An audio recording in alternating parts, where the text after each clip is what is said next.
It's rainy season in Zambia, and we're accompanying Dr. Henry, our vet, to a feedlot where we've been helping get clean water for the cattle.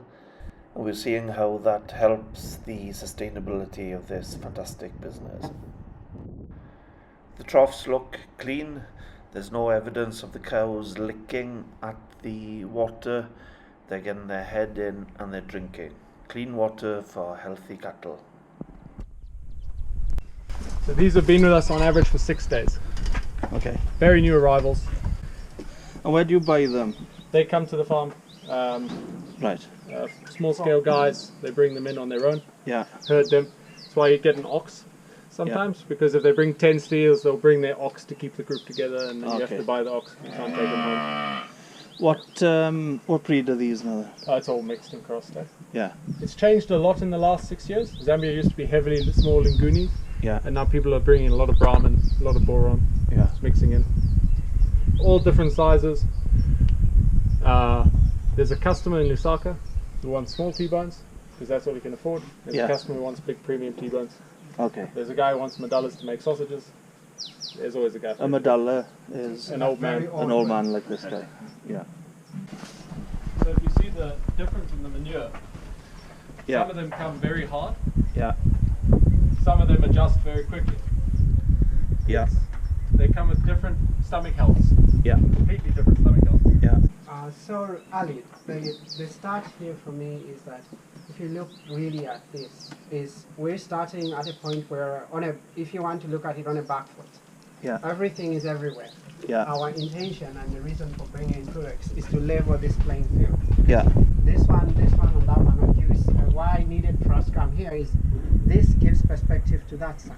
Yes. Because when you see the difference between what happens here and what happens there, everything in between is what farming is for him. Yeah. Is taking them from here to there. Yeah. And if Pruex can help the process of moving them from here to there faster, Yeah. or more effectively, and not lose them there to bloat and other things, or having immune suppression issues, Yeah. then we have made the progress. So we would have like an animal like that one.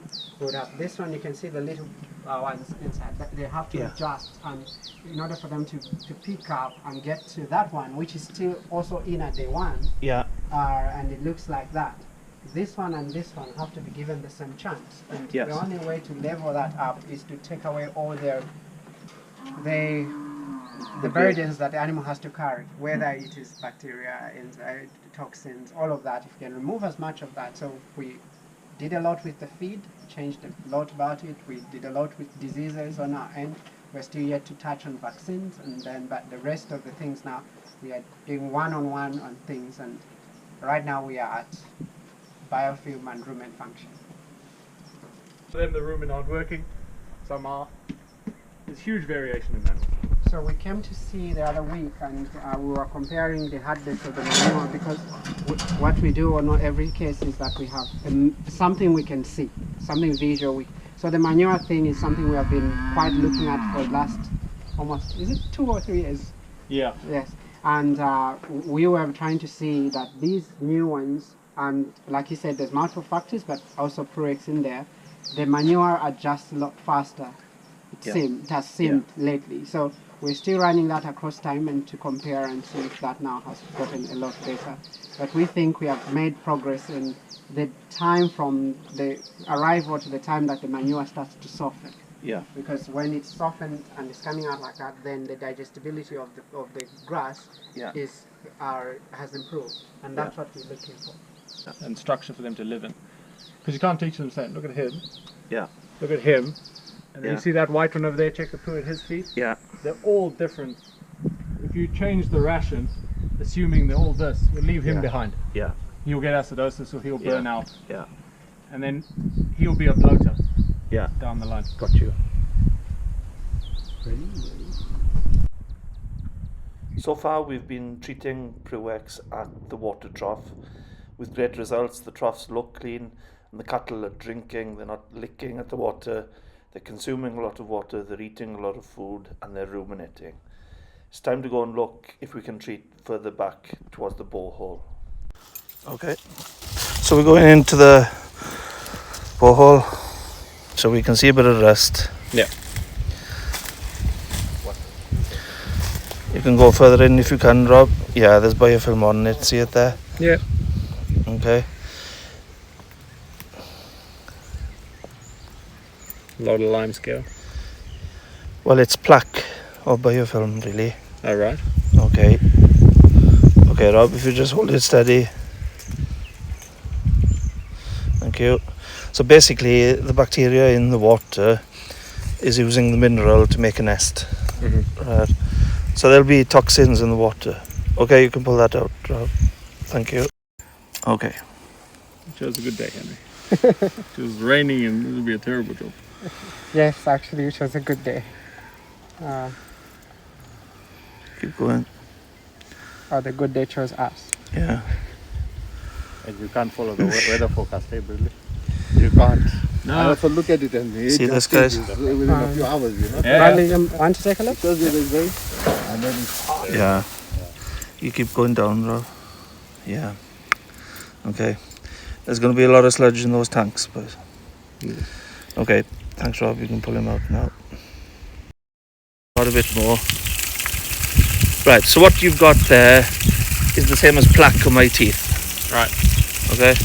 So, if we were to swab inside that pipe, Dr. Henry, that would give us what bacteria are nesting. Can you see the biofilm inside? Yeah. Right, so there's obviously calcium. Can it go in further up? Yeah, we have a lot of limestone. Yeah, so that there is biofilm. Okay, leave it there, Rob. That's a Can I very put more? compelling argument. Right. you want me to move it? Yo, look at that biofilm. Yeah. That's what you call disease. Well, these have been 3 years odd in the making. Yeah. Alright, just hold it steady then. You like to leave me Yeah. with nightmares, Put don't you? it in. It seems that way, yes. Let me just get some water from the cup. Okay, no, it's fine. There you go. That's Now we fine got enough. it, Mabin. See it, guys? That's supposed to be a black pipe. Yeah. See the biofilm there? Yeah, so, okay. Let's just take a photo of the end of this pipe as well. It's quite compelling to bring your camera. Otherwise, it's all theoretical, isn't it? Yeah. You can only make decisions based on the information that you've got. Now, the next piece of information would be a swab with that.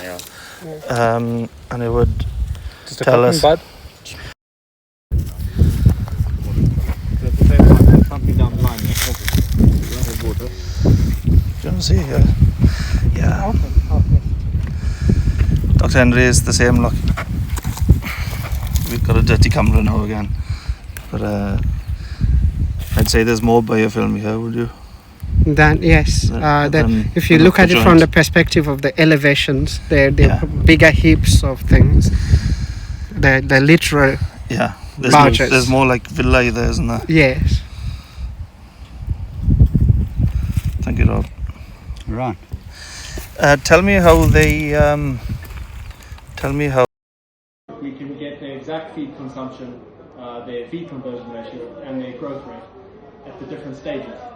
So what we saw with the Pruex was the cattle's initial adaptation to the feedlot. So we'll look at a group that didn't have Pruex, like BV.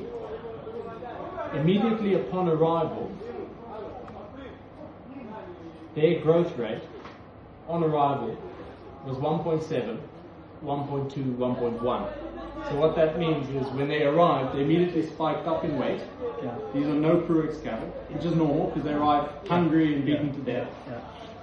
With the Pruex cattle, what we saw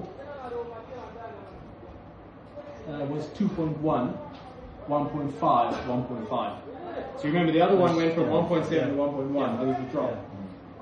The starting weight pickup, that is elastic weight that the cows get from transportation, has been higher with the Pruex cattle, as well as the average daily gain has been higher with the Pruex cattle. And we've seen that across all groups from E up until N. So we've now had Pruex in 9 groups, and we've had years without Pruex. 100% the growth rate is better. We think we can improve on these growth rates as good as they are by treating at the source, at the borehole.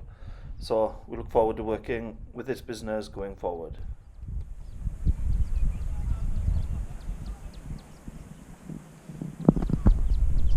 Season is amazing for me. Yeah. Actually, it's Once again, first week of February.